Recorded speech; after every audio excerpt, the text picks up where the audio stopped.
righty. Let me check this off real quick.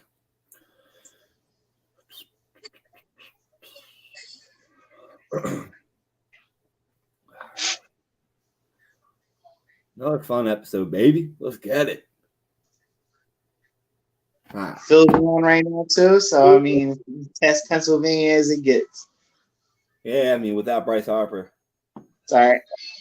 Yeah, a little hard. You ready to get it? Ready? Let's go.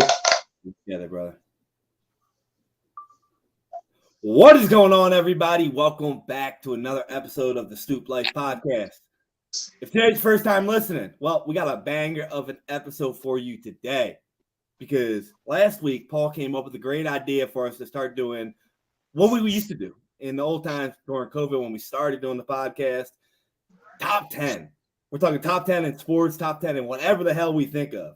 Last week, we did top 10 ever Philadelphia athletes that played for the city.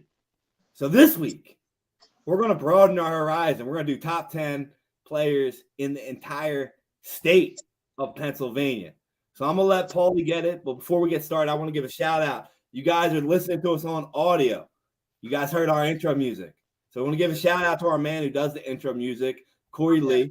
You can check him out on Spotify and Apple. His new song, Prolific. Shit is straight up fire. I don't know. Fire. I listen to it all the time. It's on my playlist. A lot of it, to be honest with you. So check him out, Corey Lee. Check him out on Spotify and on Apple. He does our intro, outro music. So shout out to him.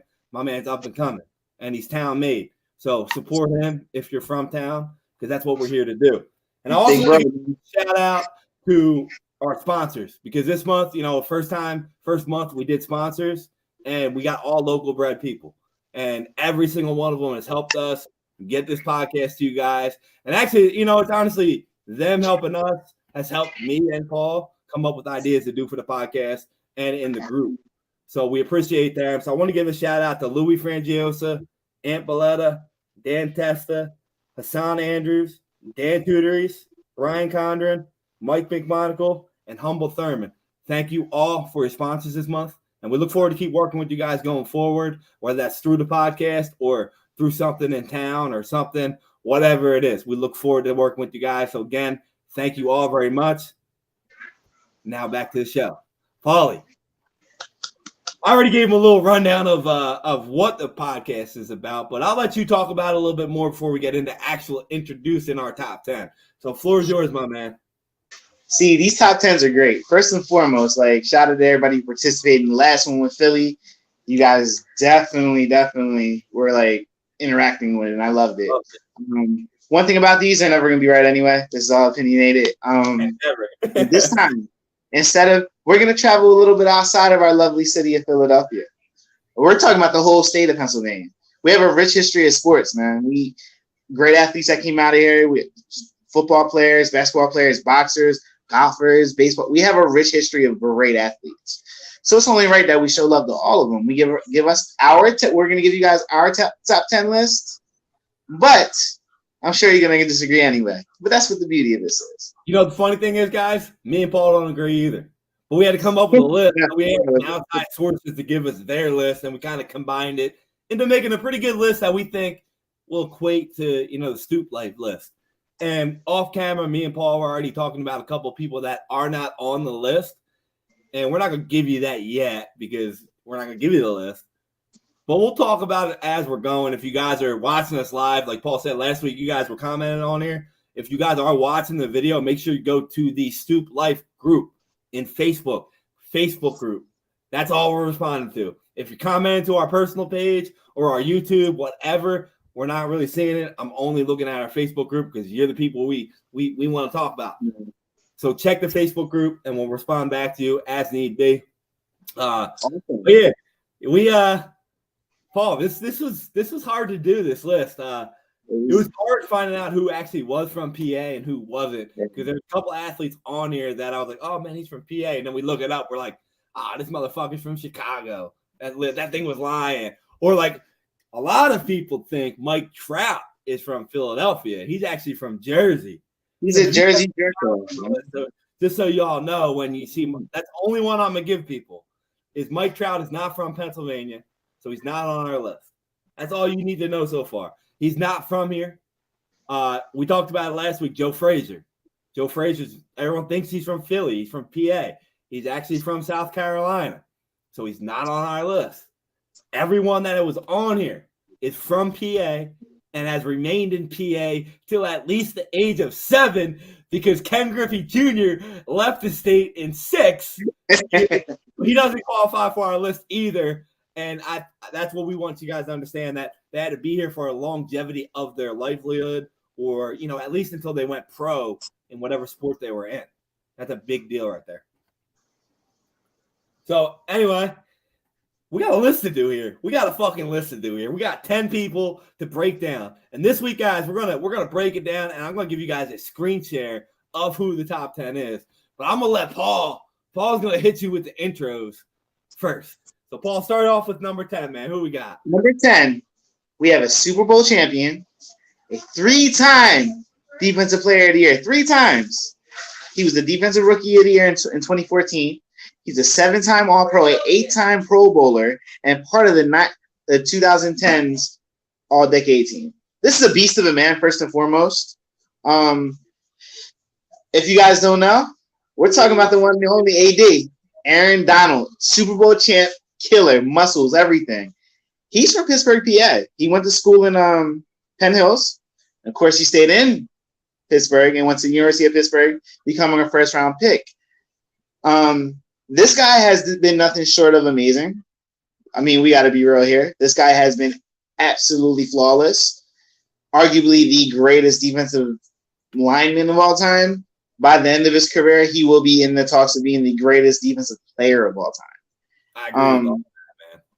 We've had the honor to watch this guy he's still playing. He's still going from rookie year to now. And you know what? He's magnificent. It's like, he has some of the fastest hands I've ever seen on a defensive lineman. I feel like he would have been a great boxer. And if you haven't seen his workout videos and what he does to get his body ready, freak. Man, he's a different type of athlete, man. And you know what? Top 10 lows right now. He's low right now. It's low, but his potential going forward, like you said, man, like he's on contract for 5 more years, whatever. Maybe a little more after that. He's not that old. His numbers that he's going to do are going to be phenomenal. He might potentially be a top 10 defensive player ever. Like, that's not even far-fetched. Like, this guy came into the league. He was a Pittsburgh Panther. He played for Pittsburgh. He's from Pittsburgh. Got drafted to LA. He still plays for LA. And like, this is a crazy stat. This why he's on the list right now. And he's one of the youngest players on the list. I'm not going to say if he is or not, but he's one of the youngest players on the list. But, think about it. He was Defensive Rookie of the Year. And every year after that, he has been first-team All-Pro. The only time in his career so far he hasn't been first-team All-Pro was the year he won Rookie of the Year. Like, that's unbelievable. But he made the Pro Bowl that year. So he's made the Pro Bowl every year. He's already on the 2010 All-Decade team.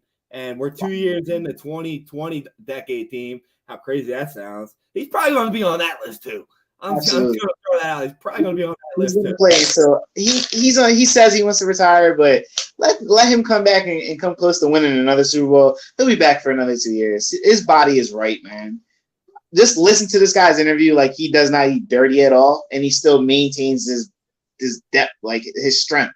You know a lot about that. You know how you don't have to eat all this crazy protein like steaks every day, like to be a great a strong guy. A lot goes into putting stuff into your body. AD is like, I've never seen a defensive lineman first and foremost with an 8-pack. Yo, he got more than that. Dude's a fucking beast. It's crazy. He's what? AD's what? He's an even 6 foot. He was actually 6'1". Coming out, they considered him a little too small, I believe. That's what I was gonna say. Like, the crazy thing is what he's doing at his size. Like, he's huge, but he's short for his position. Yeah, he's short. He's 6'1". I don't think he really is, because I could have sworn he was 6 foot evenly. 6 foot. Because he won a Super Bowl. Yeah, give him a little bit of love, Yeah. But going up against those guys who are 6'5", 6'8", they slide him down in certain techniques. He's up against a tackle that's 6'6", 7". He just demolishes them, man. He's amazing, man. You know. Yeah, one thing I love about him too is like he could win Defense Player of the Year every year. Like he didn't win it this year. And he's getting double teamed. He's still getting sacks. He's getting double teamed. He's still getting quarterback hits, blocks, this and that. I mean, look at the Super Bowl. He was getting double teamed and he still got through twice to end the game. Like the dude, like you knew, block this guy, and he was like, "Yeah, nah, you ain't doing that shit." The second half of that Super Bowl really showed me what kind of player he is. I seen him change. Yeah, he's a winner. He's showing it, man. I can't disagree. He's definitely a winner. And you know what? He's going to go down as one of the greatest defense players of all time. I can't wait to see what the second, like, I don't know if you want to call it the second half, but it could be the second half. The next part of his career brings for him. It's going to be hard for him to reach top player ever at his position, but never say never because he's phenomenal. He got all the accolades, and knock on wood, he's been healthy so far in his career. Hopefully, the fact that he has 98 sacks and he's only been in the league for 8 years shows you something. Yeah. 9 years. The only 2 years he didn't have double-digit sacks was his rookie year when he had 9 and 8, and he had 8 in 2016. But I believe he was still in the running for Defense Player of the Year that year. That's wild. That's crazy. If he plays another 5 years, he can arguably have the sack record. It's going to be close. We'll see. Hopefully he stays healthy. Hopefully he keeps playing. You never know. A lot of times after they win the Super Bowl, they have down years, but he doesn't seem like the type of guy that's going to have a down year. So hopefully he doesn't get hurt and he gets his year because I love watching him play, man. You know, he's always out there. I don't want him against my team, but hell, do the beast. Unbelievable. We get to watch it. That's the good part about it. You know, we get to watch it. So we got a guy from PA, number 10 on our list, Aaron Donald, and we still get to watch him play. That's pretty phenomenal. So if you're from PA, enjoy watching this guy play because he's from our state, and that's pretty cool. Even though he's from Pittsburgh, it's pretty cool. So next on our list, who we got, Paul? We got number 9 on the list. Number 9, we have Mr. October himself. If you guys don't know who Mr. October is, I question your sports fandom. We have Reggie Jackson, man. Yeah, I mean, number 9, Reggie fucking Jackson. Look at this guy. Look at that. Yankees outfielder, right fielder, Reggie. Great mustache. Jackson. One thing about Reggie, like you just said, Mr. October, like his numbers throughout the regular season, they're not like, oh man, this dude's like a top 10 player ever. They're really not. He has really good numbers. One of the best players to ever play the game. But his numbers in the playoffs in October, I didn't write them down, but all y'all need to do, he's called Mr. October for a reason. Like this dude in October showed up and won you the damn games. You know, he's a 14-time All-Star, a 5-time World Series champion, 2-time World Series MVP. And that was on the 1973-1977 Yankees. Go look up who was on those fucking teams. They were phenomenal. They were loaded, as they always were.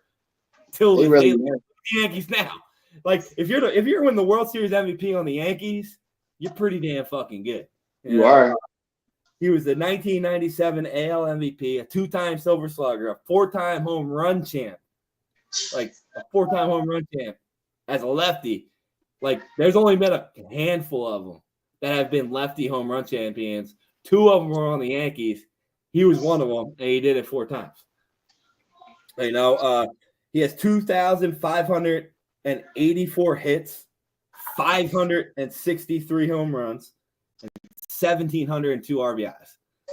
Like I said, you're not getting them Barry Bonds home run numbers, but he was around the board. This guy did it around the board, and in playoff baseball, you don't want to play the Yankees because of this fucking guy.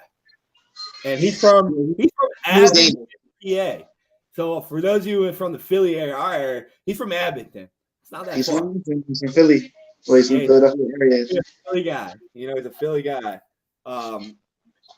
We didn't have the honor to watch him play. Yeah, he was not third one.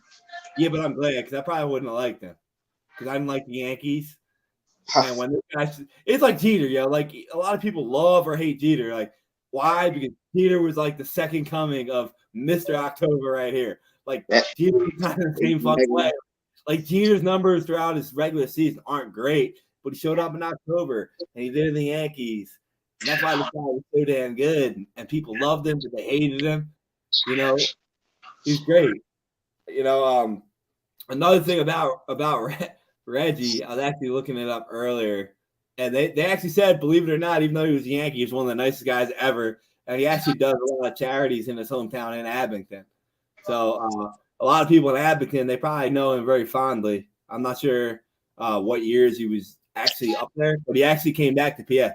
So he was in the Yankees, came back to PA for later parts of his life, and he lived in Abington, which is pretty cool. Yeah, he still loves his hometown, man.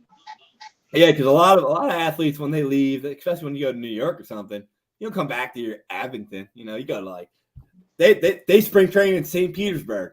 A lot of them go there. You know, they go down to Florida, but he came back up to Abington. He's a PA guy at number 9, which is cool. But number eight, we're getting more into Paulie's forte here, and I want him to explain this one very well to you guys. And I'm gonna put the picture up for you guys before he does it, because you guys probably don't even know this guy's from PA, and a lot of guys better know he's from here. A lot of people that are young won't even know about his picture. So we got this man right here, number 8, Larry Holmes. Give it a rundown. The Easton Assassin, they call this man, one of the greatest jabs in boxing, right? He, as a heavyweight champ, had a hell of a reign. I believe. Let me check the defenses here.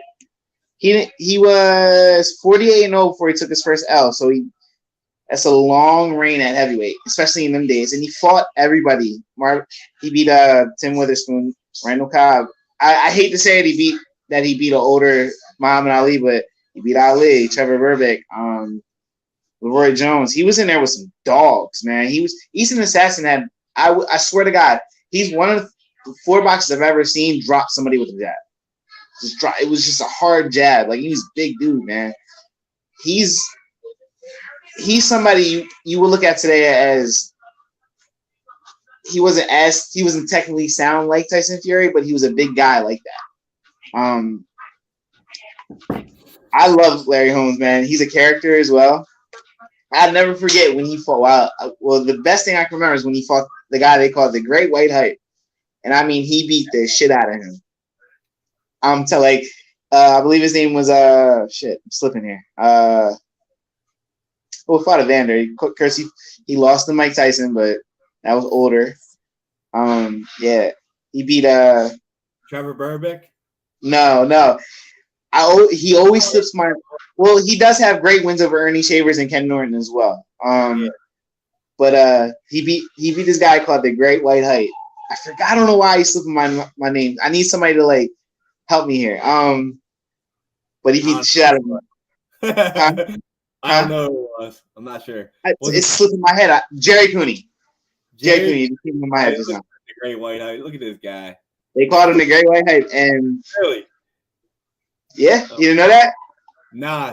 I they called him the Great White Hype because he was the next great heavyweight champion. But American, white American makes sense. From New York, he was a New Yorker, Irishman. And don't get me wrong, Jerry Cooney was knocking motherfuckers out before anybody. He ran into Larry Holmes and beat the dog piss out of him. Larry Holmes just owned him. He's a legend, Hall of Famer. He was a heavyweight champion from 1978 to 83, which is crazy. He was a WBC champ from that time, which is crazy for in that time. Oh shit! Going against dogs like Ken Norton, Ernie Shavers. Oh my God! To still hold the title. Wow! It's he's one of the greatest heavyweights of all time, and he's from Cynthia. He's from East Cynthia, so. Yeah, I remember my dad always used to talk about him. Larry Holmes. Yeah, he's bad, man, bro. He was from Easton, but he was always in like Philly. Yeah, he was always in Philly. Always. He would have Joe's son, right? Yeah. For his fight, Marvis, yeah, he beat Marvis. yeah, he fought him, beat him. But I remember he was always down here though. He was always in like the Plymouth area, which was pretty cool.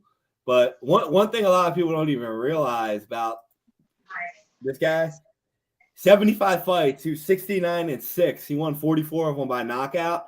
And he started his career on 48-0 until he was older and lost his spin, which is pretty crazy. So everybody always looks at, oh man, like, no knock on Floyd, 50-0, which is absolutely incredible. But like, he was a win away. A win away. Yeah, no, win away. And I do want to remind everybody too, this guy was the one and only guy to beat Muhammad Ali by stoppage. He was the only one ever to stop Ali, ever. Yeah, it's true. It's true. But like I said, I don't want to discredit him for that, but that was an old Muhammad Ali. And, I don't like bringing that up. Hey, man. But he beat him. He's Ali's former sparring partner. So, he beat him. But that wasn't the best Ali. Ernie Shavers is a hell of a win to have. Mike Weaver, Jerry Cooney, Tim Witherspoon, Carl Wilson, Williams, and Marvis Frazier. For the time, they were great heavyweights. Ernie Shavers, and Ken Warren are two guys who are in the top 10. His best win ever, though, was in 2002 against Butterbean. Oh, yeah, I remember that. I was like, yo, I forgot he fought him. And I was like looking up some of the stats to get familiar with him again. And I was like, yo, I forgot he fought fucking Butterbean. Like, I was 12 years old. I'm like, who's this fat ass white dude like getting his ass beat? Like, he killed him, bro. Like Butterbean. Yeah, he played with him too. He wasn't trying to stop him. He was just jabbing. That's the one thing about Larry Holmes. He has one of the greatest jabs in boxing. Yeah. And it wasn't just because it was fast. It was precise and it was hard. Like, it was a very strong jab you don't want to get hit with. It wasn't there to keep you off you. He didn't, like a lot of people throw a jab to keep you off him. No, he was throwing that jab to hurt you. And fellow right behind that jab was that right hook. And you did not want no parts of that. And he had a hell of a chin on him too. If you want to go back and watch a hell of a fight, him and Ken Norton was a slugfest. They were good back then. They got it in. Yeah. But enough with that. We got number 7 now. Now I want to give number 7 because I actually personally can't stand this fucking guy. But I will give him credit because like the guy knew how to win. And one thing, the guy was one of the last guys to actually call audibles at a line without a head. He never got plays called to him. Like that's he did at the line. I haven't noticed yet. I got this guy that I don't like. This dude right here. Look at him. Look how ugly he is. Look at him. The reason I don't like this guy is because of the commercials that he does now. He does like those old head commercials. I forget what it is. It's always like, I'm Joe Namath. You're thinking of Joe Namath. You're thinking of Joe Namath. But it reminds me of him, right? Yeah. So every time I see Joe Namath, I always think of Johnny Unitas. I don't know why. Well, you're right, though. You're right. I do. I don't know why. And hey, till this day, I'll admit I don't like Johnny Unitas because of Joe Namath. But Johnny Unitas is the guy on here at number 7. This guy was born in Pittsburgh, PA, too. Maybe that's another reason why I don't like him. Everybody knows him for the Colts. He's a 1971 Super Bowl champion, and I want to remind you guys that he beat the Dallas Cowboys in that. So he beat the Dallas Cowboys in 1971 for the Super Bowl champion, and that's the only reason he's on the list because he beat the Cowboys. No, I'm just kidding. But guy's a 3-time NFL champ as well. Before it was the Super Bowl era, he won 1958, 1959, 1963. He's a 3-time MVP, 10-time Pro Bowler, 4-time passing leader, 5-time first-team All-Team Pro, 4-time touchdown leader, and he's on 1960 All-Decade team. This guy knew how to win, and he knew how to win with different styles of football. That's why people still have him in one of their top 10 list in quarterbacks dating until today. Not everybody, but a lot of old heads. They're like, yo, Johnny Unitas called all his own plays, like blah blah blah. I'm like, yo, I get it. Like, how many times have you heard that though about Johnny Unitas? Man. A lot of these guys love Johnny U, man. They love him. Johnny U was a beast, though, man. He was a beast. He was a good player, man. You know what? He was a competitor. I don't think I've ever seen a guy like watching like the old films, the Autumn Thunder, the Autumn Wind on NFL Network, like how they always show these old time games. He never smiled. He never fucking smiled. He was always in the game going. Like whenever Johnny was in the game, he had a chance. So I gotta give him respect. He definitely deserves to be on this list. Yeah, he's 118 and 63 as a starter, which is pretty damn good. 100. Yeah. Repeat yourself. Repeat the numbers you just said. 118 and 63. That was his record. Very impressive, especially from them days. Exactly. Like football was different back then. Yeah. Like a lot of times you had to go out there and you had to win the game yourself. Like you didn't have these analytic bullshit that they have now, where they tell you what to do, they tell you what not to do, or you didn't have the headset in your thing. So he had to go out there with 2-minute warning and go fucking call your own play. And he was 6-3. There was no headset. Hey, watch the backside left. Hey. Wasn't on that. He had to go up to him. He had to look what he had. If he didn't like it, he audibled out. Like he's technically the NFL champion, which is not a lot of people can say. So he's right up there with it. But it breaks my heart now that you're gonna have to talk about this next guy. Number 6. Listen, it don't break my heart. I'm gonna tell you right now. I want to break this guy down first before I say his name. Yeah. He's Pittsburgh born and bred. He's a first round pick, second overall pick out of the University of Pittsburgh. He went to Hopewell, which is in Aliquippa, which is a football town. It's a factory. It's like the muck in Florida, Aliquippa. There's a lot of great athletes, football players that came out of Aliquippa. He's a Super Bowl champ, Offensive Rookie of the Year. He was All-Pro 3 times, 4-time Pro Bowler. And here's what's gonna hurt everybody: he's a Dallas Cowboy. You don't know who I'm talking about? I'm talking about the Tony Dorsett. Beast. Bad man, bro. He's a bad man. Like, he's a Heisman Trophy winner, national champ, Maxwell Award winner. In high school, I believe he held the record for rushing yards in a career, which was 2,200 at the time in Pennsylvania. Talking about Pennsylvania. He has the longest running touchdown for 99 yards, tied with Derrick Henry, of course, in NFL history. All-American. He's one of the greatest athletes to come out of Pennsylvania, period, I believe. And it shows 12,000 yards rushing, 4.3 yards per carry, 77 yards rushing TDs. Here's a great thing. He has 398 receptions with over 3,500 yards receiving and another 13 touchdowns. This man was the definition of a football player.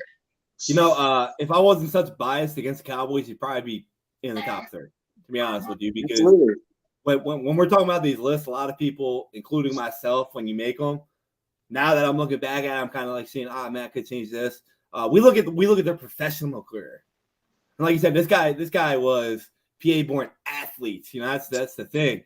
And this guy did it in high school, and he's a 3-time All-American at Pitt, which is also in PA. Like not many players have the accolades on all levels of sports that this guy has. Like, dude, he was a 1976 national champion, 1976 Heisman Trophy winner, second-round pick, NFL champion in 98, 77 Rookie of the Year. Like, those are all phenomenal accolades that not a lot of players in the history of NFL have. Like, off the top of my head, can't really think of any guys that were, national champion, Heisman, and then Rookie of the Year. Like, look at it now. Like, a lot of these guys, they win Heisman, they end up bust now. Like, it's pretty crazy. That's true. Like, be able to accomplish a good career in the NFL, a great career in the NFL, says a lot about his athletic ability, and it's probably because he's from PA. I know about Tony Dorsett so much that, like, I travel sometimes football, and there's times when I was coaching a little league team that won a Pop Warner Trophy, and the team we had to go to was, I believe, in Aliquippa.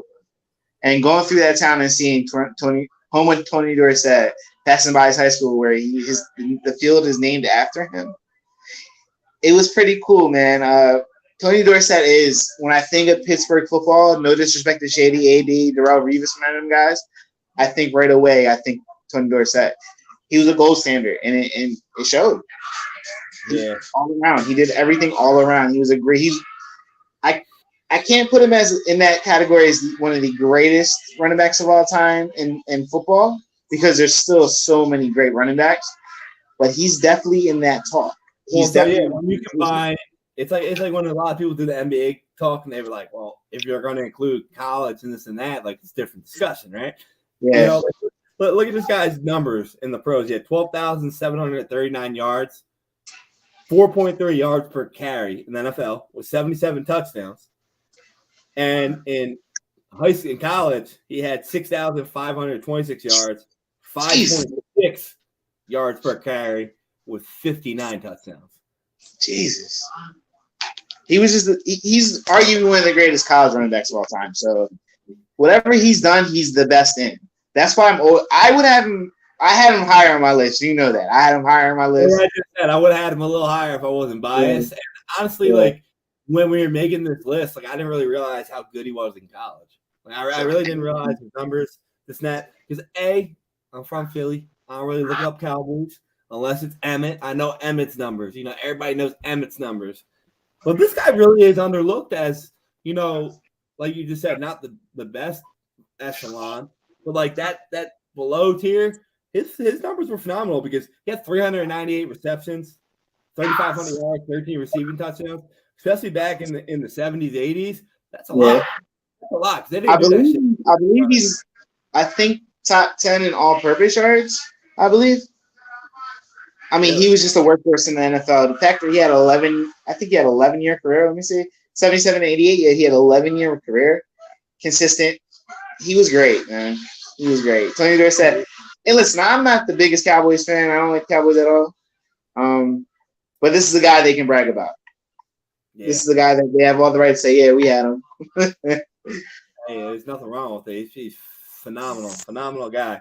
And it was hard to put him number 6, but I mean, I didn't, like I said, like when we're making this list, you're making lists of your perspective on things. That's why we make it and talk about it and change it. Because honestly, I probably move him up a little bit just based on his accolades in college and all that. But hey, the guys up in front of him, the top 5, they ain't no slouches either. Like these guys are coming up are pretty fucking phenomenal, you know. So number 5 on the list as we get into the number 5. I do want to talk about this guy a little bit because every single one of you has had this man that you've had his drink. Like everyone. Everybody has had it. Everybody's drank it. And I do want to throw a notch back on my man BJ Penn. He's a trailblazer of the sport, right? This guy's a trailblazer of his sport. He's not the GOAT in the sport. He's one of them. But when you talk about this sport, this guy's name gets mentioned almost half the time, almost all the time. Now, you guys aren't going to know who this is by the picture right here, but as you see, it's Goff. We got Goff. No, it's not Tiger Woods. No, it's not Phil Mickelson. That's who everybody knows, right? We're talking about a drink that you guys had. Arnold Palmer. Now, every one of you have had an Arnold Palmer, you know, or you thought you were so cool drinking it, you know. I got a drink named after him. And he's from PA. He's from Latrobe, PA. I have no idea where the hell Latrobe, PA is. I'm going to have to Google search it, but I have no idea. But he's from Latrobe, PA. And this man is 5th all time in PGA Tour wins. He had 7 majors in a 6-year span, and he won the Masters 5 times. Jeez. Everybody knows the Masters. Like, that's the hardest tournament to win. Jeez. Everybody knows it. It's the hardest course in the world. This man won it 5 times while playing with everybody knows Jack. You know, like when you talk about golf, like if you ask any of the guys that golf now back in the day, like why they started golf, it's 3 people. It's Jack, it's Gary Player, and it's this guy Arnold Palmer. He's one of the guys that created the golf to what it is today. And you can't overlook that. I know a lot of us don't like golf, we don't play golf, we don't talk about it all the time. But like without this guy right here, there might not ever be a Tiger Woods. Like this guy influenced someone like Tiger Woods to play the sport, which is one of the biggest sports in the entire world. And he's from PA. I never knew that, to be honest with you. When we were looking, I swear to God, he's from the South. I didn't know. I never thought, like, how the hell would a PA person be in golf? Especially in the 1920s, 1930s. Like, who the hell is golfing in PA? Like, when are you golfing? Like, you didn't have money to travel down south and nice places and shit like that. Like, you know, it was always like Boston. There was a couple of people from Boston because you see all the movies from the Irish people playing golf because they came over from Ireland. They golfed, right? But in PA, like, I never knew someone like this was from PA as a golfer. And like I said, he's a trailblazer of the sport. And they still talk about him today. That's why they made a drink after him, because he drank down the golf course. So they turned it into a drink because he was that good, which is actually it's definitely a top seller at this point, man. 99 cents, they better not change it. Yeah, everybody loved that shit, man. You know, and you know the crazy thing about him too, I was looking him up. He passed away at the age 87 in 2016, and he lived in Pittsburgh, PA. You know, so I imagine Latrobe's right from Pittsburgh, but he's from Western PA. So you know, Western PA got some good people. They got some good athletes out there, and a lot of people, they forget that there's two sides to the state. You know, we got the Philly side, and then we got the Western PA side. It's like all of them pretty good, you know. But that's our number 5. So now number 4. This is where me and Paul had an argument with our other guy, which we were going to swap them. But I had a couple people say, nah, I got to put this guy number 4. And I think one of our viewers right here, Steve, will appreciate that we have him number 4, but he might have him a little bit higher. So I'll let you do the honors of breaking down this guy before I show this picture. Before I even get into it, man. Everybody, I know a lot of people who are a fan of this team that he played for just because he played for it. When everybody brings up, let me bring up his accolades. Is that he was a 1984 most valuable player. He was the NFL Offensive Player of the Year in 1984, comeback player in 94. He is let me see how many All-Pros this man got. He has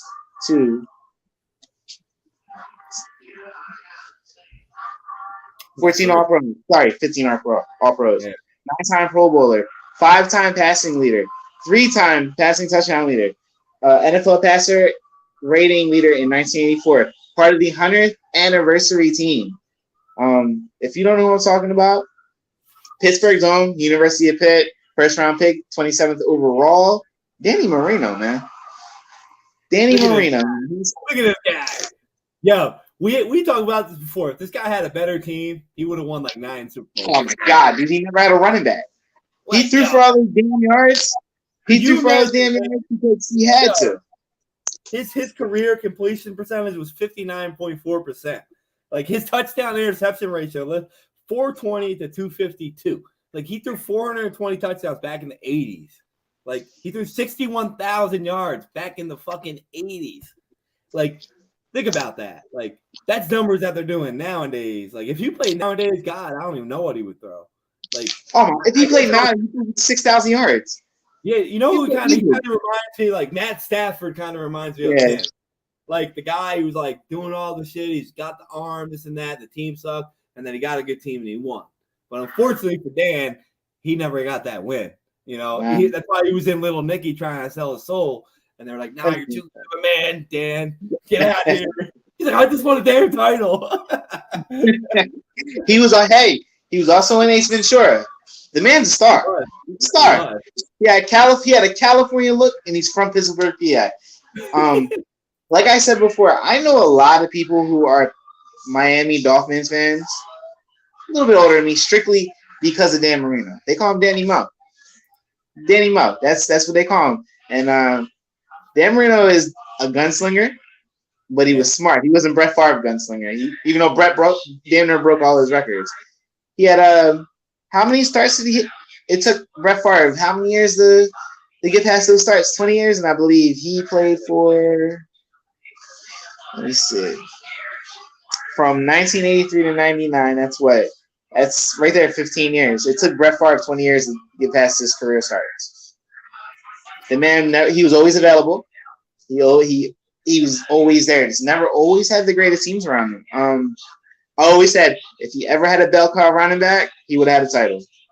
Yeah. Speaking of this stat, you're speaking of Brett Favre. I was actually looking it up earlier. I was looking up, you can look up their former records and stuff like that, like different stuff you don't talk about. Speaking of Brett Favre, I actually was like kind of highlighting some of them.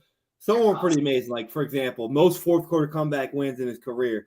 Dan Marino had 36. It was surpassed in 2012 by Peyton Manning, who had 38. I'm like scrolling through these numbers because he's got a lot of numbers on him. One of the ones that stuck out to me because I thought it was actually pretty crazy, and I thought it was actually good. Like it showed how good Brett Favre was. So the most consecutive seasons with 3,000 or more passing yards. Dan Marino did it from 1984 to 1992. 9 years. It was surpassed by Brett Favre in 2009, and he did it for 18 years. 18. It took. People understand how consistent Dan Marino was. But he was consistently good. Like, that's my point. Like, this guy was throwing the ball back then when they didn't throw it. It took damn near 30 years, 25 years, whatever the hell it was, for Brett Favre to, like, think about it. When Dan Marino retired, he got streak ended in 92. That's when Brett Favre started it in 92. It took him 10 years to pass it, but he ended it with 18, and he still holds the record. I don't know how many other players actually have 3,000 yards consecutively now, but just to see that number, it stuck out to me. I was like, damn. Like, look at some of these other ones he has. Most consecutive games with 2 or more touchdown passes. He had 12. 12 games with 2 or more consecutive. It was surpassed by Peyton Manning in 2004, Brady and Rodgers in 2011. Like, it took till them to break that record. Here's another one, another random record on here. Most career attempts, 8,358. Also surpassed by Brett Favre in 2007. Like, I would love to see. I know Steve probably has the number. I think he actually probably brought it up in the debate that we had with this guy. What was the closest attempts in like his like era? Like, who was the next closest to throwing him? Like 8,358 attempts. Who was like number 2, like closest? Like, they didn't throw like that back then, and it was phenomenal what he did and how good he was, how much talent he was. Like you said, MVP, Offensive Player of the Year, Pro Bowls. He got all the accolades from Pittsburgh. Unbelievable guy. I do want to highlight something now. The fact that in his second year in 1984, he threw for 5,000 yards. Unbelievable. I would love to see. Let's take a second to think about it. In the 1980s, and 48 TDs to go along with it. Take a second to think about that. In 1984, that you're throwing the ball that much against people who are allowed to hit you, throw you by your horse collar, beat you up after a whistle. He still threw for 5,000 yards. I'm going to look it up after we're here because I'm curious to see when the next 5,000-yard season was after that. Yeah. He's like, so I'm going to look at it. I'm going to look it up. I'm interested because that just shows how fucking phenomenal he was. So we're down to our top 3, though. We got 3 guys left. So if you guys don't know who's top 3 yet, well, you probably don't know enough about PA sports because arguably the guy that we have in here can be number 1. All of them can be number 1. Good. Oh, and I think every one of us is going to be a little bit biased here, but we went off of what we thought, which I think was the only thing we actually agreed upon was the top 3. Yeah. I think it was the only thing we agreed on was the 1, 2, 3. And it hurt to make me make this 1, 2, 3 list, but I think it's accurate. The guy we have number 3 is the guy I wanted to put number 1. But I don't think he was number 1 based off of who number 2 and 1 are. So I'll let you get it because you love this guy. So you hit it, brother. Number 2 is Lower Marion Zone. And I think after that, everybody knows who I'm talking about. We have Kobe Bean Bryant. We got the Mamba. The Black Mamba. You guys know I went in the debate and tried my best to say how he's better than Jordan. But that's a different stuff. That's besides the point. He's damn near close, though. Let's be real. But 5-time champ. He's been MVP. He's robbed of MVP. Kobe to me and a lot of guys our age is Kobe and AI, and those are the two guys that inspired us. Not inspired us, kind of made us fall in love with the game more. Kobe's mentality was great. Never gave up, hardest worker. I read a quote why he wasn't passing guys the ball. I think in 2012, I believe. He said, "Why am I going to pass you the ball if you're strolling in 5 minutes before practice and you're not staying late after? You're not trying to be better." That's what Kobe Bryant said. Arguably probably the second best shooting guard of all time behind Mike, even though skill wise I would say Kobe is. But you know the accolades: 5-time champ, 2-time Finals MVP. He was MVP in 2008. He should have probably got it back when Steve Nash won one of those. 18-time All-Star, 4-time All-Star MVP, 11 first-team All-NBAs, 2 second, 2 thirds, 9-time All-Defense, first team, 3-time All-Defense, second team, 2-time scoring champion. The guy was just phenomenal. Low Marion zone. He was a 4-time All-Star MVP. This motherfucker did not care.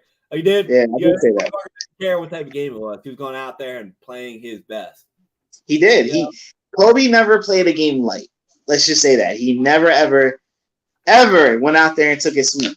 All-Star game, preseason, Olympics, regular season, Game 7 in the finals. He played 120%. And I say 120 because he was above 110. So Kobe was the gold standard growing up. Him and AI were two guys to look at, or like, that's what a basketball player is supposed to be. And that's Kobe Bean Bryant. He's part of the 75th anniversary team. Of course, he has both his numbers retired from New York, from LA. Rest in peace. You know, we lost Kobe a little too soon.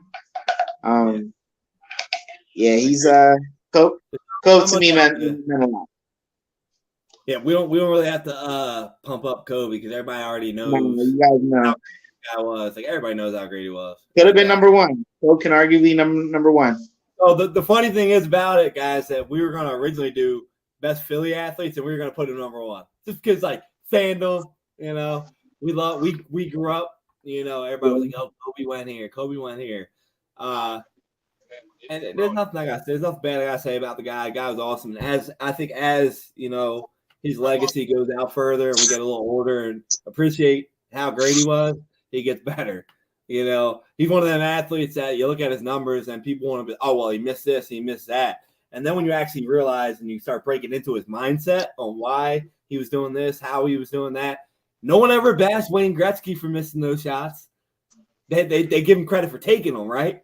And I think a lot of people are starting to do that to Kobe. Is starting to give him the credit for actually having the balls to take the shots, for putting his team on his back and wanting to win. And for me personally, like, that's making me, as I start doing like a lot of this fitness stuff, start getting into my mentality, I start appreciating Kobe's greatness as an athlete more than just a basketball player. I start appreciating why he did the things he did. Because when we were growing up, I'm like, he's an asshole, bro. Like this and that. And then I'm like, wait, I would do the same thing.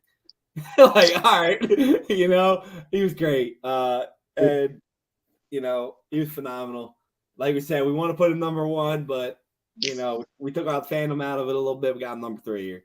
The only knock I got on Kobe Bryant is he broke my Sixers hearts. So in 2001, where he beat us, him and that Lakers team beat us. So, yeah, well, it kind of didn't break our heart when we knew we were going to lose. Hey, yeah. I mean, we still talk about how we won one game and how Allen Iverson did it. So, I mean, I don't know if he broke our heart that much. You know, he didn't sweep us. So, give him that. That team was fun. That's going to be our next one we're going to talk about. We're going to talk about top duos ever. Now that you brought that up, it's like, look at that. Look at who we had to face. He had Shaq and Kobe. Like, they were phenomenal. We had Iverson and Mutombo. Like, I mean, come on. Like, who are we talking about? You know, unbelievable. But every time Shaq talks about that, he goes like this. Yeah, it's, you know, they were phenomenal. But we got 2 guys left on the list here. And, you know, I think 90% of people will agree with 1 and 2. Some people might not. Steve definitely doesn't. he would switch number 2 and number 4. But yeah, we got number 2. We got a guy out there that a lot of people, when they're old heads, they think of football. They think of this guy. They talk about this guy. A lot of people, they say this guy's the best player at his position ever. Might be the best player ever in football. I don't agree with either of them, but I will say that he's from New Eagle, PA, which I don't know where that is either. Outside of Pittsburgh. Okay, another Pittsburgh guy. So Pittsburgh guys. But this guy right here, everybody knows him by this picture right here. Number 16 in the red and gold. We got Joe Montana, number 2. I don't know how you argue against him there. The guy has pretty much done everything in his career. 4-time Super Bowl champion, 3-time Super Bowl MVP. Offensive player of the year, comeback player of the year, all pros, 9 times, Pro Bowl 8 times, passing leader twice. He's done everything. MVP twice. The guy was the epitome of football for 10 years. Listen, if there was no Tom Brady or Peyton Manning, you're looking at the GOAT right now. We're talking about the GOAT. Joe Montana is considered the GOAT. Yeah. I mean, the guy was unbelievable. A lot of people don't like this guy because they don't like Notre Dame, and he went to Notre Dame. I know that from a lot of people. I know a lot of people don't like him because they don't like Notre Dame. They don't like Joe. My thing about Joe is people knocked him because he didn't have the best arm. He might not have the best brain. He had a lot of talent around him. But look at his numbers. Look at his numbers. 192 games played. He started 164 of them. 63.2 passes completions. He had 273 to 139 touchdown interception ratio. He has a 92.3 career passer rating, which is top 5 all time. I believe it's actually number 2. The guy's numbers speak for themselves, whether you like him or not. He's nowhere outside of the top 5 in top quarterbacks ever. Whether you're arguing it, his talent that he had, this 1980s all-decade teams on top 75 players of all time. One of the best players ever. He won Athlete of the Year twice. And on top of that, the reason why he's number 2, he was also a national championship in college at 1977. So that pushes him up. Yeah. Because I'm not a huge fan of his talents. To be honest with you, I do agree that Dan Marino was more talented. Absolutely. But his accolades are better. His accolades are better. And when you talk about accolades, everybody knows Joe. Everybody knows Joe. That's right. Everybody knows Joe. I don't disagree with this one. I mean, it is Joe Montana, bro. He was the face of the league at one point. He's still Joe Montana. I always say my man Jerry Rice. My man Jerry Rice did come in and kind of make sure it made things a little bit easier when he got a little older. But but that's part of the game. Part of the game is building a team. Look at people knock Tom Brady because he brings players in, this and that. It's that's part of being great. That's true. Part of being great. Not everybody does it. Not everybody has the luxury to do it, and this and that. For whatever reason it is, or some teams aren't building around them for whatever it is. Some teams are just stupid. But Joe had the team and got it done. Look at these Yankees teams we just talked about before. They were paid the highest payroll team every year in baseball for out of 60 years, 59 of them they're the highest paid, and they didn't win all of them. They didn't win a lot of them going forward after the 70s. Joe got it done. Joe won. Joe was supposed to win. He won. He won. So that leaves us with one left. One guy left. So, man, the top player ever in Pennsylvania.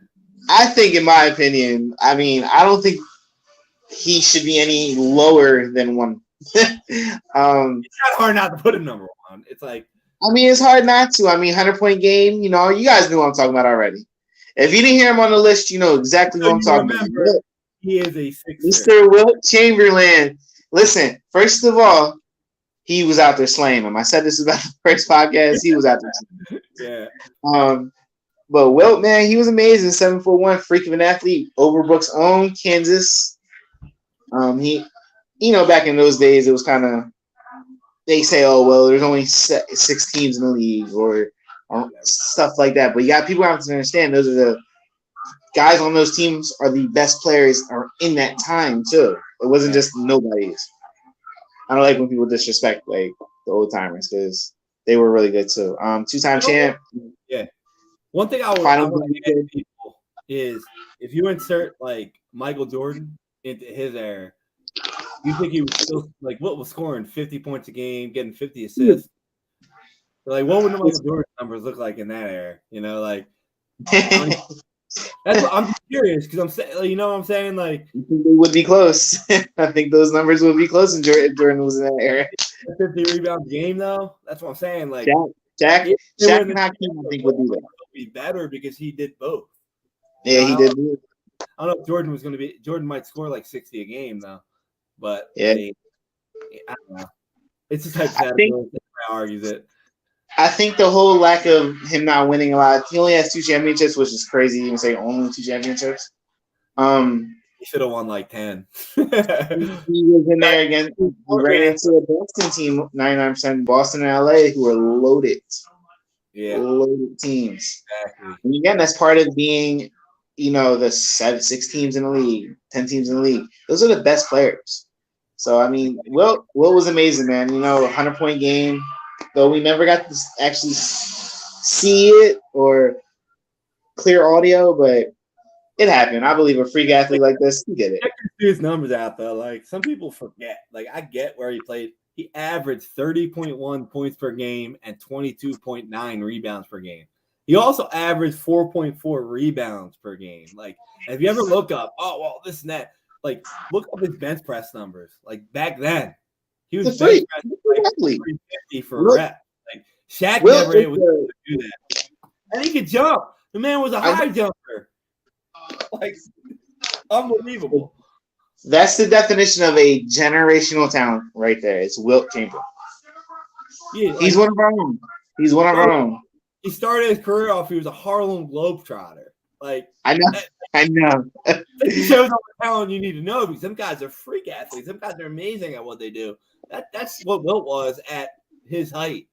Like he was 7'1", 275. He wasn't small. He wasn't like tiny. People think, he was skinny. He was 275 pounds, bro. He was yoked. He was a beast, and he was like. You need to remind those people what he was doing that in a pair of Chuck Taylors. Don't get it fucked up. Yeah, my ankle. He was double socking it before double socking it was a thing. My man was putting up these numbers with absolutely nothing on his feet. He was playing in boulders. He really was, bro. Like unbelievable. But that's the list, guys. We had a fun time doing it. I'm gonna break it down to you again real quick. Number 10, Aaron Donald. Number 9, Reggie Jackson. Number 8, Larry Holmes. Number 7, Johnny Unitas.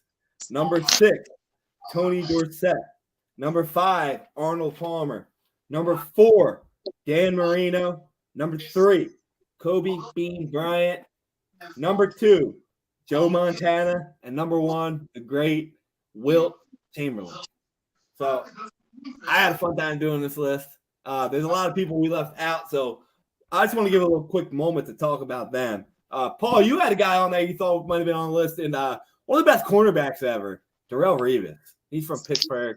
We could have had him on the list. Listen, I had him on my list on every list I made, and it's because Darrelle didn't play for a long time, and he did get injured, and I get that. He's a Hall of Famer. Let's not get this fucked up. But there was a year where he locked down the best receivers in the game in crazy fashion. Let's just say, let me pull those numbers up of what Darrelle did that year. He was unbelievable. He was locked down. Revis Island for a reason. He locked down. I want to remind everybody who he locked down. I'm waiting for it. I had it up. Unbelievable. I had it up. I was looking. In 2009, right? Let me get this here. 2009. Let me go back here. I was wrong there.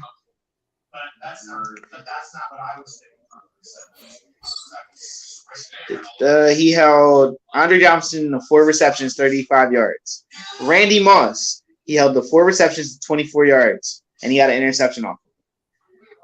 Let me go down to a lot of other guys here. Terrell Owens, 3 receptions, 13 yards.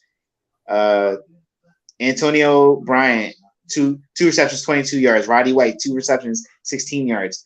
Reggie Wayne, 2 receptions, 16 yards. Chad Ochocinco, 3 receptions, 33 yards. He gave up a total of 3 TDs that year. This was 2009. This is his second year in the league. Darrell was unstoppable, man. He's again, when I bring up Aliquippa, that's where Tony Dorsett came from. It's a football factory. He's from that same DNA. Yeah, he's unbelievable. The stuff he did on the football field was phenomenal. He's on there. He's right out there. You know, he could have been on the list. Should have been. Another guy I could have had on the list was good old Kurt Angle. He's from PA too. And my man's an Olympic medalist. Yeah. He could have easily been on the list because, you know, Olympic medalist in an individual sport, which is absolutely phenomenal with a broken neck. You know, he could have been on the list.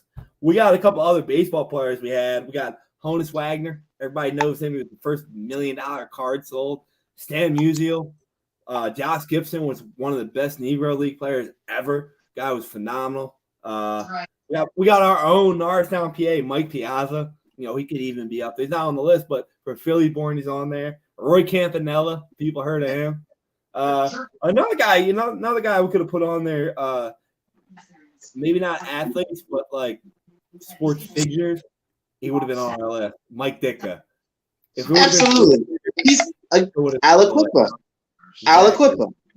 Like, as a football player, he was a Hall of Fame tight end. People forget that.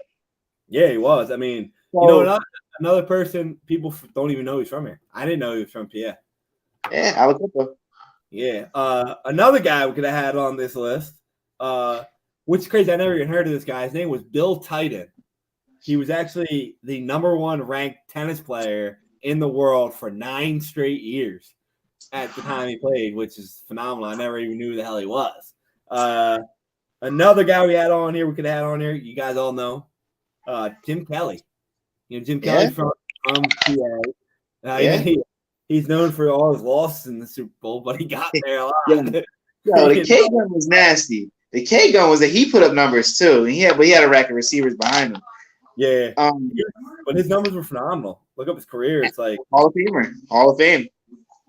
There's another guy I want to mention, Norristown's own Tommy Lasorda. Exactly, he would have been right on there. He's amazing. He was an owner. He lived a long life too. He died last year at 93. I mean, Tommy Lasorda was a hell of a manager, man. He was. Another person I want to talk about, my brother actually threw him out there. This guy was a baseball player back in, you know, like the early 1900s. And his name was Christy Mathewson. I looked him up. This guy has a record, 37 wins, and a career ERA of 2.18. He's from PA. I'm like, who the hell is this guy? Like, I heard of this guy before. I never heard of the guy. I'm like, who the hell is this guy? Yeah, his stats are unbelievable. There's a lot of other people on the list here. Most notable female, we could have put on Dawn Staley. Dawn Staley from PA. She could have been on there. She was phenomenal. But guys, a lot of people on here for the list that we left off that could have been on it. But hope you guys enjoyed the episode. Paulie, I had fun. I'm glad that you came up with the idea to bring these back. I got more coming. We got more of these top 10 lists. We got more of this fun stuff coming. We are in the dead of summer, guys.